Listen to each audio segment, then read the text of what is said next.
दोस्तों नमस्कार, ये है मार्गदर्शन फॉर सिविल सर्विसेज। मैं अनुराग चौधरी। दोस्तों आज की वीडियो में प्रस्तुत है सामान्य अध्ययन वस्तुनिष्ठ प्रश्न संग्रह श्रृंखला के अंतर्गत एनसीईआरटी आधारित भारतीय इतिहास के अंतर्गत मध्यकालीन भारत के महत्वपूर्ण प्रश्नों का प्रैक्टिस सेट, जो आपके आगामी परीक्षाओं के लिए बहुत ही उपयोगी है। दोस्तों आज की वीडियो में हम पूर्व मध्यकाल से संबंधित महत्वपूर्ण प्रश्नों को सॉल्व करेंगे।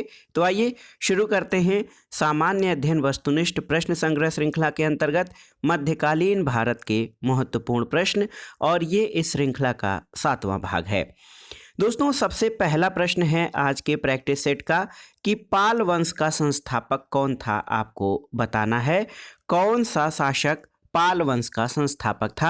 ऑप्शन है आपके धर्मपाल, देवपाल, गोपाल या रामपाल। तो सही उत्तर हो जाएगा ऑप्शन सी, गोपाल। दोस्तों पाल वंश की स्थापना बंगाल में राजनीतिक परिवर्तन के दौरान गोपाल द्वारा की गई थी, और ये एक स्थानीय सामंत था। उसने बौद्ध धर्म को आश्रय प्रदान किया। गोपाल ने ओदंतपुरी विश्वविद्यालय की स्थापना की, और पाल वंश की राजधानी मुंगेर बिहार थी। दोस्तों गौड़ी रीति नाम साहित्यिक विधा का विकास पाल शासकों के शासनकाल में हुआ था। तो याद रखिएगा पाल वंश का संस्थापक गोपाल था, जिसने बंगाल में 750 ईस्वी से 770 ईस्वी तक शासन किया था।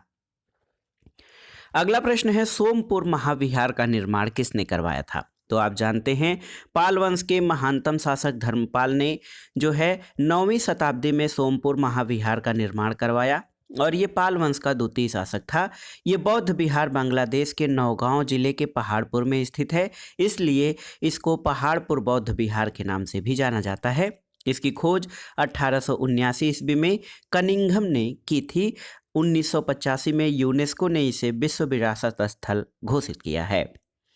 अगला प्रश्न है दोस्तों विक्रमशिला नामक प्राचीन विश्वविद्यालय की स्थापना बंगाल के किस शासक ने की थी। ऑप्शन देखिए धर्मपाल, गोपाल, देवपाल या महिपाल। तो सही उत्तर है ऑप्शन ए, धर्मपाल ने। दोस्तों पाल वंश के शासक धर्मपाल ने, जिसका शासनकाल 770 से 810 ईस्वी था, इसने बिहार राज्य के भागलपुर में विक्रमशिला विश्वविद्यालय की स्थापना की थी, और उसके रखरखाव के लिए 100 गांव दान में दिए थे। विक्रमशिला में 6 महाविद्यालय थे। प्रत्येक महाविद्यालय में एक प्रवेश द्वार होता था, और प्रत्येक प्रवेश द्वार पर एक द्वार पंडित बैठता था। आचार्यों में दीपंकर व श्री ज्ञान का नाम सर्वाधिक उल्लेखनीय है।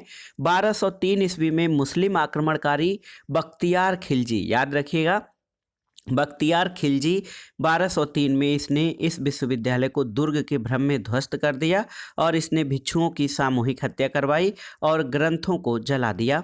उस समय विद्यालय के कुलपति शाक्य श्रीभद्र थे। अगला प्रश्न है दोस्तों निम्नलिखित में से किसने राष्ट्रकूट साम्राज्य की नींव रखी थी, आपको बताना है। ऑप्शन है आपके अमोघ वर्ष प्रथम, दंतिदुर्ग, ध्रुव या कृष्ण प्रथम। तो सही उत्तर है ऑप्शन बी, दंतिदुर्ग। दोस्तों राष्ट्रकूट साम्राज्य का संस्थापक दंतिवर्मन या दंतिदुर्ग था, जिसने 736 ईस्वी में चालुक्य राजा कीर्तिवर्मन को पराजित करके दक्कन के अधिकांश भाग को अपने अधिकार क्षेत्र में ले लिया था। दंतिदुर्ग ने मान्यखेत या मालखंड को अपनी राजधानी बनाया, और उसने महाराजाधिराज, परमेश्वर, परम भट्टारक आदि उपाधियां भी धारण की थीं। अगला प्रश्न है दोस्तों पुंड्रवर्धन भुक्ति कहाँ पर अवस्थित थी। ऑप्शन है उत्तरी बंगाल, बिहार, उड़ीसा या असम में। तो सही उत्तर है ऑप्शन ए, उत्तरी बंगाल में। दोस्तों पुंड्रवर्धन प्राचीन काल में उत्तरी बंगाल का एक क्षेत्र था, जिसमें पुंड्र लोग रहते थे। पुंड्र एक अनार्य जात थी, और इसके क्षेत्र का विस्तार उत्तरी बंगाल के बाहर पाल, चंद्र और सेन राजवंशों के शासनकाल में हुआ था। अगला प्रश्न है दोस्तों निम्नलिखित में से किसे एक नया संवत चलाने का श्रेय प्राप्त है। आपको बताना है कि किस शासक को नया संवत चलाने का श्रेय प्राप्त है। तो उत्तर है दोस्तों देखिए लक्ष्मण सेन, बहुत ही महत्वपूर्ण है। ऑप्शन डी, लक्ष्मण सेन ने लक्ष्मण संवत नामक एक नया संवत चलाया था, और राजा लक्ष्मण सेन का कार्यकाल 1178 से 1206 ईस्वी था। ये बंगाल के सेन राजवंश के चौथे शासक और बंगाल के अंतिम हिंदू शासक थे। लक्ष्मण सेन बल्लाल सेन का पुत्र और उत्तराधिकारी था, और लक्ष्मण सेन ने बंगाल की राजधानी गौड़ के निकट ही एक अन्य राजधानी लखनौती या लक्ष्मणवती की स्थापना की थी। लक्ष्मण सेन वैष्णव धर्म के अनुयायी थे। अगला प्रश्न है दोस्तों, महान जैन विद्वान हेमचंद्र किसकी सभा को अलंकृत करते थे, आपको बताना है दोस्तों। तो देखिए, महान जैन विद्वान हेमचंद्र किसकी सभा को अलंकृत करते थे। ऑप्शन है आपके, आप देख सकते हैं, अमोघवर्ष, कुमारपाल, जय सिंह सिद्धराज या विद्याधर। तो सही उत्तर है ऑप्शन बी, कुमारपाल। महान जैन विद्वान हेमचंद्र 1089 से 1172 ईस्वी जिनका शासनकाल रहा, ये कुमारपाल के शासनकाल में सलाहकार के रूप में कार्य करते थे।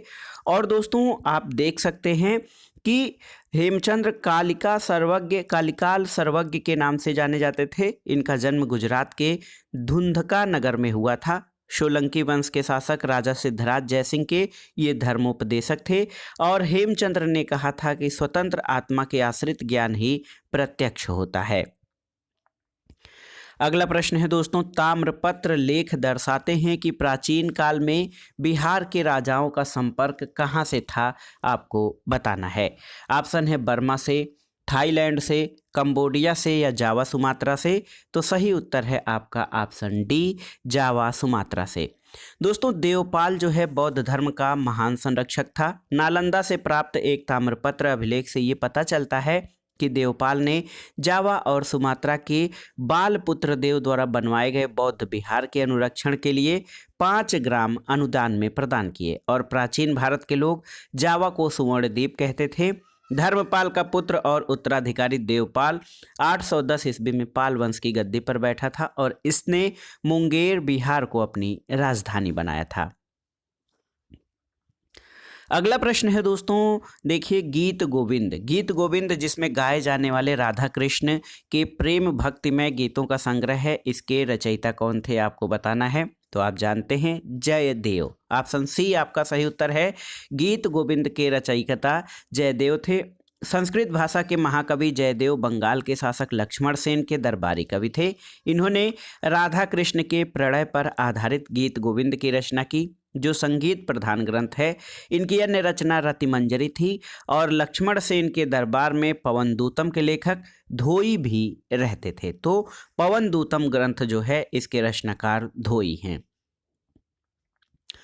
अगला प्रश्न है दोस्तों, हम्मीर महाकाव्य में चौहानों को बताया गया है चंद्रवंशी, ब्राह्मण, यदुवंशी या सूर्यवंशी।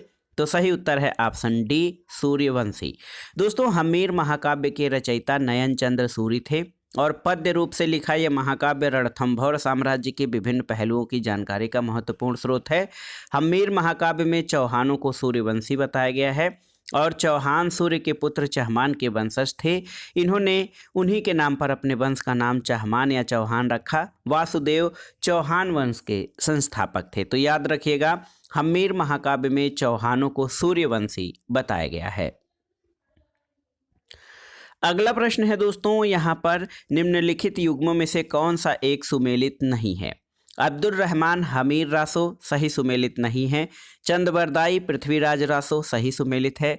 जगनिक आल्हखंड सही सुमेलित है।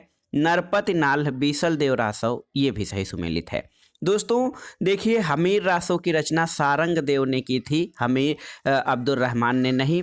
पृथ्वीराज रासो की रचना चंदबरदाई ने, आल्हखंड की रचना जगनिक ने और बीसल देव रासो की रचना नरपति नाल्ह ने की थी। और हिंदी साहित्य के हमारे जो छात्र हैं उनकी जानकारी के लिए बता दें कि ये सभी ग्रंथ वीर गाथा काल के अंतर्गत आते हैं, क्योंकि उस समय वीर प्रधान या वीर रस से संबंधित रचनाओं की प्रधानता के कारण हिंदी के प्रसिद्ध जो है इतिहासकार आचार्य रामचंद्र शुक्ल ने इस काल का नाम वीर गाथा काल रखा था। अगला प्रश्न है दोस्तों, भोजशाला मंदिर की अधिष्ठात्री देवी कौन है। तो आप जानते हैं भगवती सरस्वती। दोस्तों भोजशाला राजा भोज द्वारा निर्मित संस्कृत अध्ययन का केंद्र और भगवती सरस्वती जो कि अधिष्ठात्री देवी हैं उनका मंदिर है और ये मंदिर मध्य प्रदेश के धार जिले में स्थित है। 1269 ईस्वी से ही इस्लामी शासकों ने अलग अलग समय में भोजशाला मंदिर पर आक्रमण किया, जिसे हिंदू राजाओं ने विफल कर दिया। 1305 ईस्वी में अलाउद्दीन खिलजी ने भोजशाला पर आक्रमण कर वाग देवी की प्रतिमा को खंडित कर दिया और भोजशाला के भागों को भी ध्वस्त कर दिया। वर्तमान में भोजशाला कमाल मौला मस्जिद परिसर में स्थित है। अगला प्रश्न है दोस्तों, एक प्रसिद्ध ग्रंथ है गौड़वाहो के रचयिता कौन थे, आपको बताना है। ऑप्शन है आपके हरिसेन, आर्यभट्ट, वाकपति या बाणभट्ट। तो सही उत्तर है गौड़वाहो के रचयिता वाकपति हैं। दोस्तों गौड़वाहो कन्नौज के राजा यशोवर्मन के राज कवि वाकपति की एक काल्पनिक रचना है। इसमें चंदेल वंश के शासक यशोवर्मन के वंश और सैन्य सफलताओं के विषय में महत्वपूर्ण जानकारी मिलती है। गौड़वाहो दोस्तों ये प्राकृत भाषा में महत्वपूर्ण रचना है। अगला प्रश्न है, कल्हड़ की राजतरंगिणी को किसने आगे बढ़ाया था।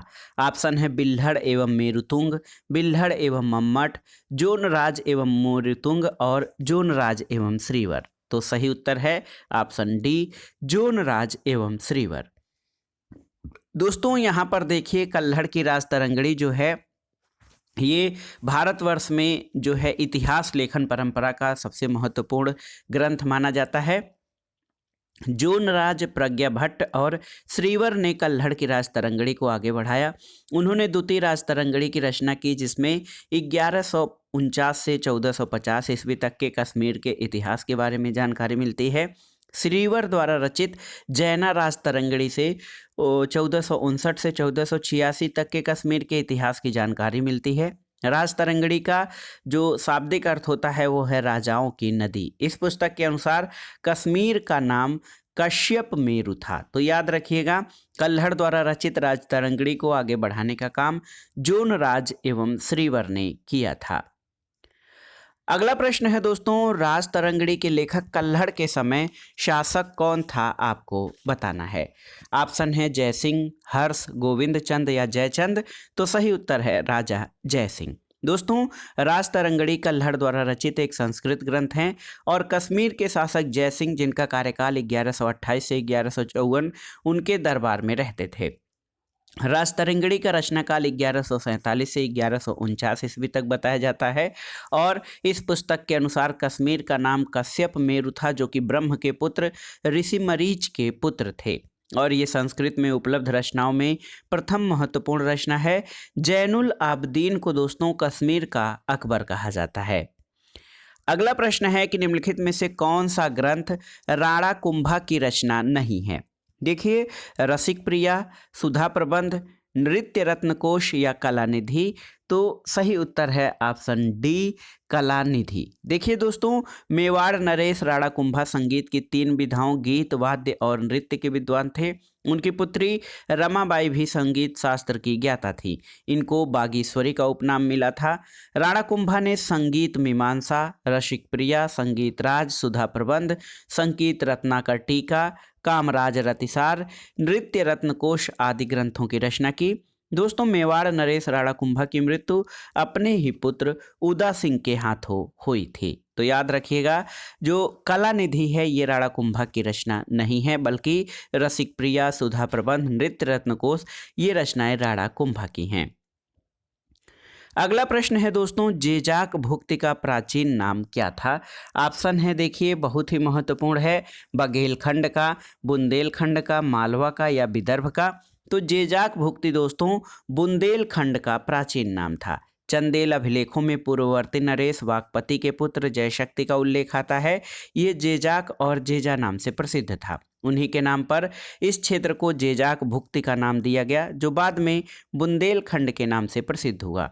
जेजाक भुक्ति के प्रारंभिक शासक प्रतिहार शासकों के सामंत थे। इन्होंने खजुराहो को अपनी राजधानी बनाया और इस काल में निर्मित कंदरिया महादेव का मंदिर शैव धर्म और चतुर्भुज मंदिर वैष्णव धर्म से संबंधित है। अगला प्रश्न है दोस्तों, दिल्ली शहर की स्थापना किसने की थी। ऑप्शन है खिलजी, लोधी, तोमर या तुगलक। तो सही उत्तर है ऑप्शन सी, तोमर। दोस्तों दिल्ली की स्थापना याद रखिएगा तोमर वंश के शासकों द्वारा की गई थी। इन्होंने वर्तमान दिल्ली की स्थापना दिहिलिका नाम से की थी। इन्होंने दिल्ली के पहले राजकोट शहर की स्थापना की। इसके उपरांत 7 और शहर बसाए गए, सीरी, दीनपनाह, राय पिथौरा, फिरोजाबाद, जहांपनाह, तुगलकाबाद और शाहजहानाबाद। अगला प्रश्न है दोस्तों, देखिए बहुत ही महत्वपूर्ण प्रश्न है और भारतीय इतिहास में ये जानकारी हमारे काफ़ी दोस्तों को है। कि पृथ्वीराज चौहान ने किससे विवाह किया था। तो आप जानते हैं पृथ्वीराज चौहान ने संयोगिता से विवाह किया था और पृथ्वीराज चौहान जो कि पृथ्वीराज तृतीय हैं, ये चौहान वंश का सबसे प्रसिद्ध शासक हुआ। उसे राय पिथौरा भी कहा जाता है। वह 1178 ईस्वी में दिल्ली की गद्दी पर बैठा। पृथ्वीराज रासो के अनुसार पृथ्वीराज चौहान ने अपने प्रतिद्वंदी गढ़वाल नरेश जयचंद की पुत्री संयोगिता से विवाह किया था। अगला प्रश्न है दोस्तों, मध्य एशिया के किस शासक ने 1192 ईस्वी में उत्तर भारत पर विजय प्राप्त की थी। ऑप्शन है जलालुद्दीन मंगबरनी, गजनी का महमूद, शिहाबुद्दीन मोहम्मद गोरी या चंगेज खां। तो सही उत्तर है ऑप्शन सी, शिहाबुद्दीन मोहम्मद गोरी।